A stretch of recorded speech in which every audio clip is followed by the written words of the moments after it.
రాష్ట్రం అప్పుల కుప్పలా మారిపోయిందని ప్రభుత్వం మాత్రం $3 ట్రిలియన్ ఆర్థిక వ్యవస్థగా తీర్చిదిద్దుతామని కాంగ్రెస్ ప్రభుత్వం భ్రమలు కల్పిస్తోందని బీజేపీ శాసనసభాపక్ష నేత ఏలేటి మహేశ్వరరెడ్డి విమర్శించారు. గవర్నర్ ప్రసంగంపై ధన్యవాద తీర్మానంపై చర్చ సందర్భంగా ప్రభుత్వ పనితీరుపై తీవ్రస్థాయిలో విమర్శలు గుప్పించారు. మహేశ్వరరెడ్డి విమర్శలపై మంత్రులు పొన్నం ప్రభాకర్, శ్రీధర్బాబు తీవ్రస్థాయిలో మండిపడ్డారు. కేంద్రం నుంచి ఏ నిధులు తెచ్చారో చెప్పి అప్పుడు మాట్లాడాలన్నారు. ఆధారాలు లేకుండా అవినీతి ఆరోపణలు చేయడం సరికాదన్నారు.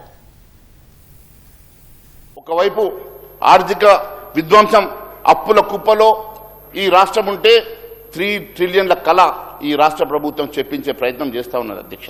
మరి కళలు ట్రిలియన్లలో అధ్యక్ష, బతుకులన్నీ అప్పుల్లో. ఒకవైపు RR ట్యాక్సులతోటి మొత్తం రియల్ ఎస్టేట్ అంతా కూడా కుప్పకూలుతా ఉంటే ఈ రోజు 3 ట్రిలియన్ వ్యవస్థ గురించి వీళ్ళు మాట్లాడేటువంటి మరి చూస్తూ ఉంటే సిగ్గుచేటు అనిపిస్తా ఉంది అధ్యక్ష.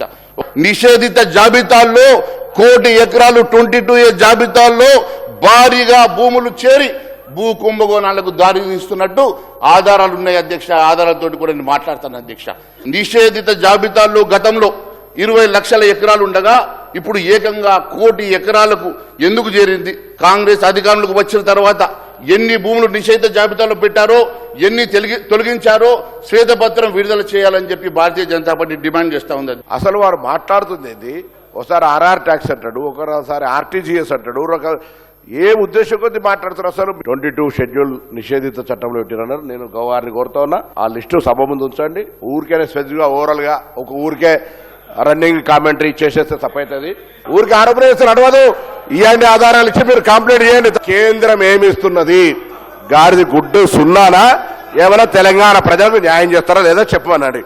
ఊరికే పొద్దున రాష్ట్రం కోడి మీద గుడ్డు ఎంటికలు లెక్క పెట్టినట్టు లెక్క పెట్టడు కాదు. మహేశ్వర్ రెడ్డి గారికి నేను మనవి చేస్తా ఉన్నాను. ఆ పక్కన వెనుక నుంచి కొంతమంది ఇన్పుట్ ఇస్తా ఉన్నారు. అటు రైట్ సైడు మీ ఏమంటారు స్నేహపూర్వక పార్టీ వారికి సంబంధించిన మిత్రులు ఇస్తా ఉన్నారు. వారు ఏం మాట్లాడినరో మీరు కూడా అదే మాట్లాడుతున్నారు. వారు ఏం మాట్లాడినరో మూసి గురించి అదే మాట్లాడుతున్నారు. వేరే ఇతర అంశాల విషయంలో ఏం మాట్లాడినారో మీరు అదే మాట్లాడుతున్నారు. అంత బాండింగ్ అవసరం లేదు సార్. చాలా సంవత్సరాలు మీరు నడిచిండ్రు.